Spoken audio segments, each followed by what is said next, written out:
AITA for refusing to return a lost dog that was clearly well loved. About 7 months ago a friend found a dog near her house. I took her in and called animal control. They said to bring her in to look for a microchip. She was underweight with dirty fur. I couldn't find the microchip, so they said I could hold on to her for a week and they would list her on their website, and if nobody claimed her I could adopt her. So that's exactly what happened. My dog now has shiny fur and is very healthy. She is polite and walks well on a leash. She does lots of tricks. I have depression and anxiety and she's my support animal. She's honestly the light of my life. Last month I joined a Facebook group for the same unusual purebred that my dog is. I posted a picture of her in the group. A woman was tagged and a few hours later she DMs me. She said my dog was her dog and she was so thankful I found her and wanted to arrange to come get her. She offered to pay me for taking good care of her. I thought she was trying to scam me since she lived across the country, but when I looked into it, I found her with a lot of dog pictures and videos. My dog has very unique markings, so it was unmistakably the same dog as the one in her pictures. My dog is a show champion and had a lot of training to do obedience, agility and a few others I've never heard of. She has a lot of fancy titles too. My dog was clearly well cared for, well trained, and well loved. She said her house caught fire last year and she lost everything, including my dog who ran away. Nobody knows how she traveled so far or what happened between when she got lost and when my friend found her. She never stopped looking for my dog. She even had a video of my dog as a super cute puppy getting a microchip. No idea why the shelter and my vet couldn't find it, but my dog had one at some point. Here's a part where I might be point. I told the woman I appreciated the great job she did with my dog for the first few years of her life. She's 5, and I was sorry to hear about her circumstances, but I couldn't give up my beloved girl. She's my support animal, so I'm not even sure I could live without her. I offered to send her pictures regularly, but she turned really nasty. I got tons of hateful messages from people I don't even know. I had panic attacks whenever I got notifications because her friends acted like it's my fault. I didn't choose for this special dog to change my life so much any more than she chose for my dog to get lost. I ultimately blocked her because she wouldn't leave me alone. Since she was listed with the shelter for the whole period and no microchip was found, I've adopted her and she's mine. I'm legally in the right, but am I morally wrong? I know she loves my dog and wants her back, but I can't picture a life without her. Not one where I'm happy anyway. If I could clone my dog and give this chick one I would. AITA if I think about myself and my health and keep my dog, since it's legally my right to anyway. Reddit comments. AITA and you know it. She hadn't loved that dog for years, while you've only had the dog 7 months. Of course Op knows it. Look how much they're saying my dog. 18 times, including other variations like my support animal. Well, Op needs that dog to help them cope with anxiety. In all honesty, this is a good point. I struggle with anxiety too, but when it comes down to it, it's not just anxiety alone. It's the fear and absolute refusal to feel hard emotions like shame and guilt. Giving the dog back is the only right thing to do in this situation. But that's going to force Op to open herself up to some nasty feelings for a while. At the very least, my personal experience, you nailed this. I'd be afraid of giving the dog back too. Simply because I don't like to feel. Except that Op is already feeling nasty things. She's got guilt-induced panic attacks happening every time she gets a Facebook message, as she should know. I would imagine even just looking at and spending time with the dog right now, knowing it's not hers, is probably making her anxiety worse. She knows she's doing a bad thing. Giving the dog back will be sad, but she'll still probably feel better than she does right now. AITA and so massively AITA, and 7 months is a unofficial therapy dog doesn't mean anything compared to 5 years from a pup and lost after a fire. I have an otter hound, a very rare and unusual breed, less than 800 worldwide.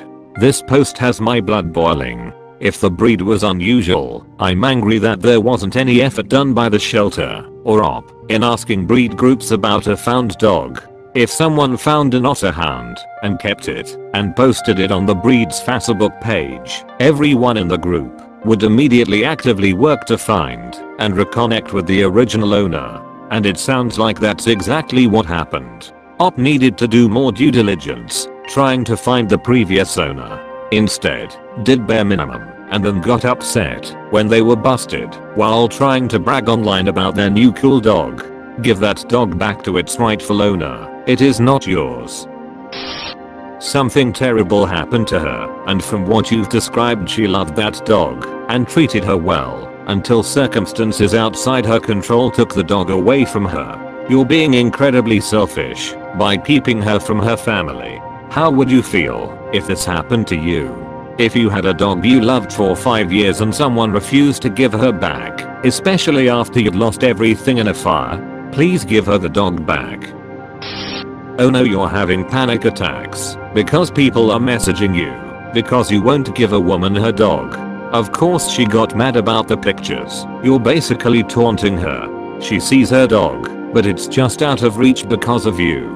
It seriously sucks to have to part ways with a pup that you love. I get that, but this is someone else's dog. I'm so lucky this woman went through this tragedy. Scooped her dog right up. I mean, pre-tragedy she was her owner for about 50 months and invested in a bunch of training and good life things or whatever, agility and enrichment stuff I haven't heard of. I mean, heck, I'm lucky it's this woman whose house burned down because the dog is well trained because of her. Thankfully, it took her 7 months of non-stop searching to find out that I had it, so I think that means I get to keep it. I mean, I've had it for 7 months. She only had it for 50 months until she lost everything. Sure, she was probably elated to find her dog, but it's cute and I like it. She trained it so well just for me, so I mean, why would I give it back to her? I'm so lucky the microchip failed too, because I wouldn't even have her if it had worked. Lucky me again. Her pain is my happiness. I said I like the dog. I mean, I'm calling it my dog, so that's what it is. Now people are messaging me to give her dog back where it was such a part of her life that someone else recognized its ownership, and it's making me sad. I mean, just think how sad I might be. I mean, it's a special dog. She trained it that way. Am I a bad person for keeping this woman's dog? Also, what if she had the dog for 10 years? Would that make a difference to you? No, it wouldn't. 5 is 1/3 of a dog's life, if not more, anyways. And, if you get to the nitty gritty, she was a better owner. This dog must be very intelligent, and you claim yourself that there were trainings and things this dog does that you haven't heard of and haven't taken the time to research or participate in. This woman put her heart and soul into animal care, and you want to keep it cause it's a good dog because of the woman who is the owner, who trained and cared for it that way. How can you, morally, even make that decision? To take a dog away from significant intellectual and physical stimulation to being a regular house pet. If you don't give this dog back, you are a bad person. I wonder how you will feel when you watch the dog's tail wagging like crazy going back to its owner. Woman loses everything in house fire, was able to find her beloved dog after 7 months of searching. It was being taken care of by someone that took it in as their own. Or, tragedy strikes again. Woman whose house burned down is devastated after a non-stop search for her beloved dog when the person who found her dog refuses to give it back. If one of your friend's houses burned down and you found something on the street from it that was nice and well kept but didn't know it was this, and they found out you had it, would you give it back? I assume yes, otherwise you really need to see a psychologist. The only difference is, because a dog isn't inanimate, you got more attached to it. Imagine meeting new people and they ask where you got the dog. A woman's house caught on fire. This was her dog. She trained it to be a show dog and everything. And after searching for months, she saw that I found it. I kept it the way I'm not sure where the legality of owning the pet would fall when one person has 5 years of paperwork, vet bills, training, and a major event that causes the dog to run off. Like, If the original owner can prove that she never stopped looking for the dog and has the money for a good lawyer, OP has a 99% of being broke and dogless. Comment and subscribe.